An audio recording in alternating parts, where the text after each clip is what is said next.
Hello everyone, my name is Agent Paul of Mobile Task Force Delta 7, codenamed Bookkeepers, and welcome back to their SCP document review. And the SCP we'll be reviewing today is SCP-2379, Object Class, Keter. Special Containment Procedures. Foundation agents embedded in meteorological agencies in the United States, Mexico, and El Salvador to monitor any potential hurricanes or other extreme weather. In the event that such weather develops, agents are to destroy all suspected infestation sites via incineration. Samples for research purposes are currently housed within Site 19 and 77. Monitoring of police reports and social media related to mobile home facilities are being monitored for signs of SCP-2379's presence. Algorithms recognizing keywords frequently used to describe the infestations by civilians have been placed in major search engines to alert Foundation agents of possible infestation sites. These sites are to be dismantled and decontaminated by members of MTF Psi-7 Home Improvement.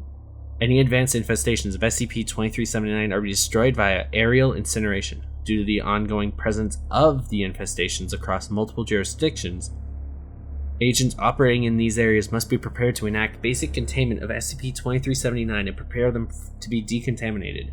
Civilians exposed to 2379 are to be issued Class C amnestics and enrolled in substance abuse recovery programs under the guise of an opiate addiction.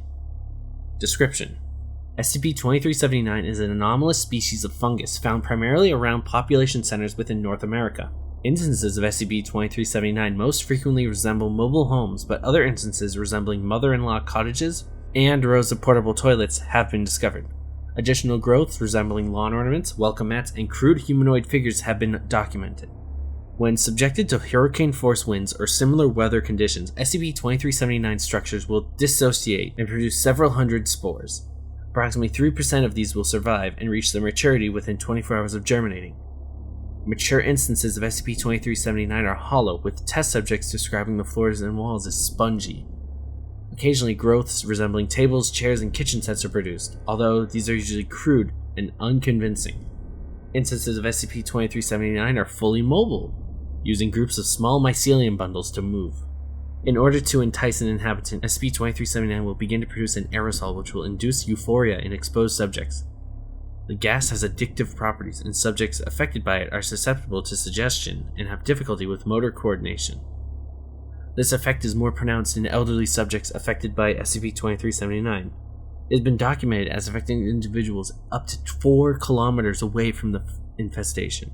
Subjects inhabiting SCP-2379 frequently attempt to convince any subject not residing in an SCP-2379 to move in. Individuals choosing to live in such affected buildings generally become more distrustful of outsiders and encouraging self-sufficient lifestyle choices, such as growing food and producing their own tools. When an SCP-2379 settlement reaches approximately 200 residents, all buildings will uproot themselves and begin traveling towards the largest and closest population center. Upon arriving, any uninhabited SCP-2379 instances will dissociate into spores, which will then infest all nearby structures.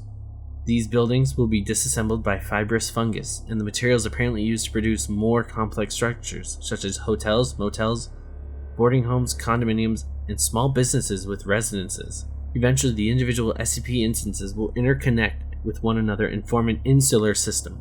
Once the SCP-2379 infestation has used all available construction materials, it will begin moving towards the next largest urban population center and repeat the process. There is no known upper limit on the size that these SCP infestations can reach. History: Development of SCP-2379 began in 1982 as a project by an independent group of mycologists in collaboration with Prometheus Labs, in order to create sustainable self-perpetuating housing out of fungus. Funding was provided by Prometheus Labs, which also provided fungal research materials and material support. In 1991, instances of SCP-2379 germinated and took the form of standalone research labs.